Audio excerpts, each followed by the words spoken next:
Pessoas com deficiência auditiva enfrentam inúmeras dificuldades todos os dias. E elas começam dentro de casa. Os pais nem sempre sabem como se comunicar com os filhos que não ouvem. Imagine então, você aí, que está nos ouvindo, como seria na escola aprender e ensinar sem ouvir nada? Difícil, né? E é assim que essas diferenças podem afastar cada vez mais as pessoas. Mas tentando diminuir essa distância entre quem ouve e quem vive no mundo de silêncio, é que foi criado um aplicativo que reúne professores e alunos surdos.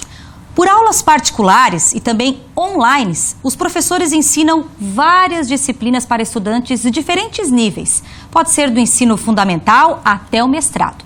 Veja agora na reportagem como isso funciona. Situações cotidianas da vida que muitas vezes passam despercebidas. O deslizar do trem, a apresentação no palco ou o simples movimento dos carros no trânsito. Cenas que chamam a atenção e parecem uma eternidade quando retiramos o som. É assim o mundo de pessoas com deficiência auditiva. Se para um adulto a ausência dos sons representa um desafio, imagine para uma criança em fase de alfabetização. É o que acontece com a Esther. Ela tem 9 anos de idade e, por enquanto, não sabe nem ler ou escrever. A menina que nasceu com surdez grave nunca ouviu nenhum som. Esse silêncio atrapalha a vida da estudante. Por enquanto, uma das poucas palavras que ela sabe formular é o nome ou a idade. Essa falta de aprendizado deprime e isola. Às vezes ela se vê meio fora, assim, do ambiente, fica meio diferente, assim, com os demais alunos. E tem momentos, assim, que ela se sente em dificuldade até em vir para a escola, que ela sente a situação, entende?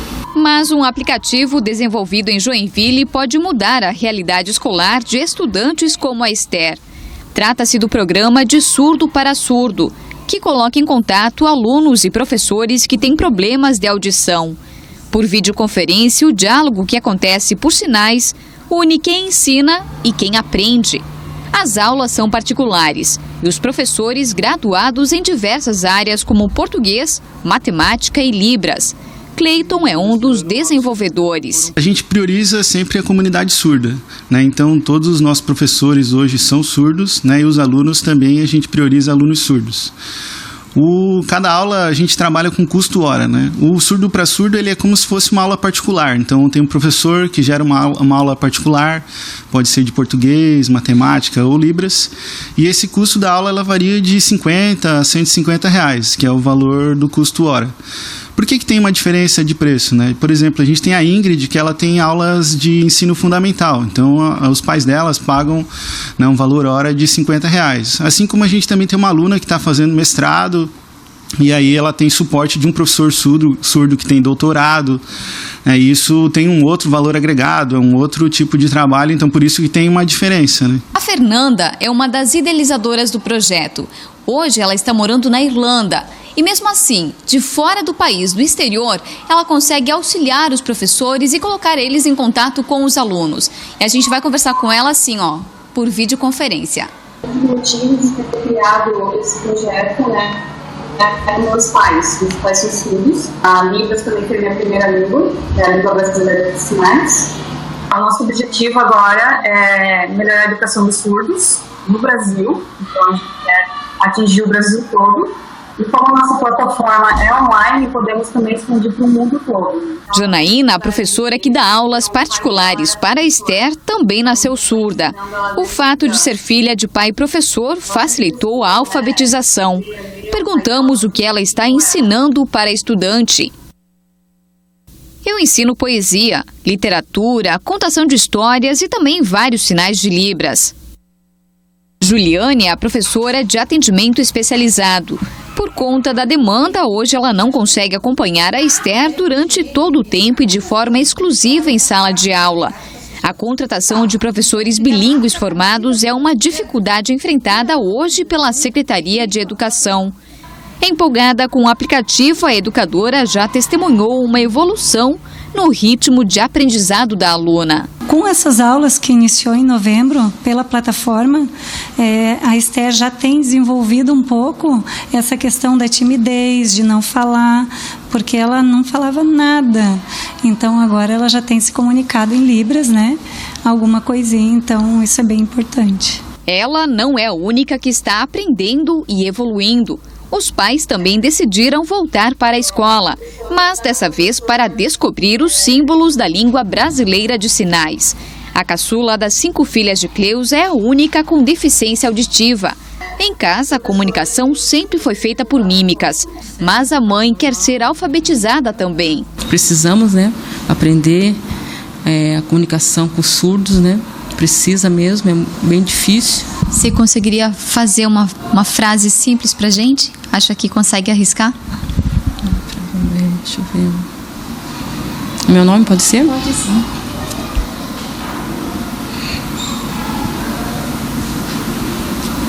O Brasil possui 5,7 milhões de pessoas com surdez, que varia de moderada a severa.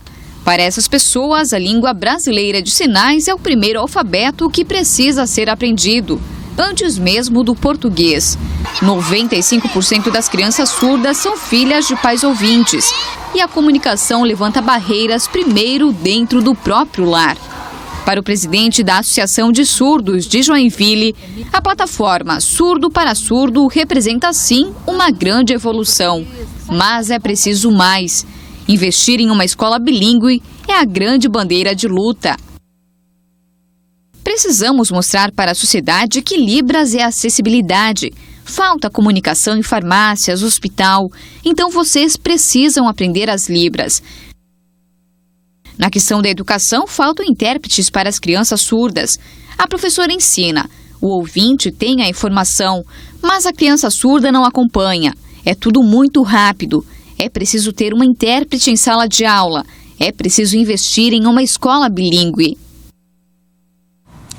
Olha só, que bacana a gente ver toda essa questão do trabalho do aplicativo, auxiliando na educação. Se vê que a maioria dos pais, a maioria das pessoas, crianças surdas, são de pais ouvintes. Então existe uma barreira gigante no que diz respeito à comunicação. E você está vendo aqui... O nome disso é inclusão. Inclusão, exatamente. Você em casa, você fala inglês? Você fala alemão? E Libras, você fala? Libras é um idioma. É um idioma oficial no Brasil. Exatamente. E aí, como o Weber falou ali, aqui no cantinho, vocês estão vendo ali, durante toda a reportagem, teve também aí a tradução simultânea, né? A transmissão simultânea em linguagem de Libras a você que está nos assistindo, você que não ouve e está nos assistindo e quer entender essa reportagem. Pois é, essa é a intérprete de Libras, a Priscila da Silva Rossetti. A gente pede para ela vir aqui pertinho da gente agora, Priscila, por favor. Vem aqui perto da gente. Para a gente poder conversar, então, depois dessa reportagem toda. Bem-vinda aqui ao Jornal do Meio-Dia. Bem-vinda, boa tarde para você. Boa tarde. Me diz uma coisa, você trabalha com intérprete de Libras e vivencia todos os dias momentos como esse, de barreiras na área da comunicação. Como é isso no dia a dia hoje? É bem complicado, né? As barreiras são imensas, assim. E Desculpa, eu, no meu caso... Deixa eu só te interromper. Será que você consegue responder? Não, responder em Libras também? Para que o pessoal possa entender, porque já aproveitando, já que já sabe falar em Libras, né? Se comunicar em Libras, aproveita aí. Então, hoje mesmo é muito difícil. Principalmente, assim, a comunicação dos surdos, né? É como ele explicou ali, o presidente dos surdos, né? Farmácia, hospital, escola, todos os lugares, banco, aonde vai um surdo, é impossível se comunicar. Sempre tem que levar junto um ouvinte, né? Para poder estar apoiando. Aí não tem independência, né? E eu, particularmente, assim, sei porque o meu marido é surdo. Então, às vezes, ela está doente, vai ter que ir lá no hospital, tem que ir junto. Acompanhar. Né? Vai lá no RH, no trabalho, decidir algumas coisas, lá tem que ir junto. Né? Eles não têm essa independência, assim, sozinho de ir decidir. Tem que sempre estar junto com o ouvinte para traduzir. Porque quem nasceu com a deficiência não tem o contato com a alfabetização, ainda vai aprender. Quem acabou ficando, né, com a deficiência auditiva e foi alfabetizado, por isso que consegue ler a legenda, enfim. E aí que entra essa dificuldade justamente do entender. O que você diria para quem está nos assistindo agora, nesse dia a dia, nesse contato, porque às vezes algumas pessoas podem se sentir até assustadas nesse contato. Não precisa ter medo, né? Não precisa ter medo. E o que o surdo gosta realmente, assim, é a atenção que se dá para ele. Isso. Né? Por exemplo, a gente não precisa saber a língua de sinais assim perfeitamente, né? O idioma, ser fluente, mas se você tentar se comunicar com ele de alguma forma e tentar mostrar interesse por ele, ele já se sente bem. É verdade, eu até tenho alguns amigos que são surdos e eles, às vezes a gente vai conversar e eu tento pelo menos entender de fato os sinais, não é como você disse, né? Não precisa ter a fluência, mas o fato de você entender o que ele está falando já é uma atenção que eles precisam e muito, é óbvio que é só o início, mas a gente precisa se interar cada vez mais porque é uma necessidade. Hoje Joinville tem mais de 20 mil surdos, então é necessário demais. Muito obrigado, Priscila. Obrigada, uma boa tarde. Obrigada. Obrigada. Como é que é? De nada. De nada é assim? De nada. Tá certo, então. Um abraço. Obrigada, Valeu. Tchau, tchau.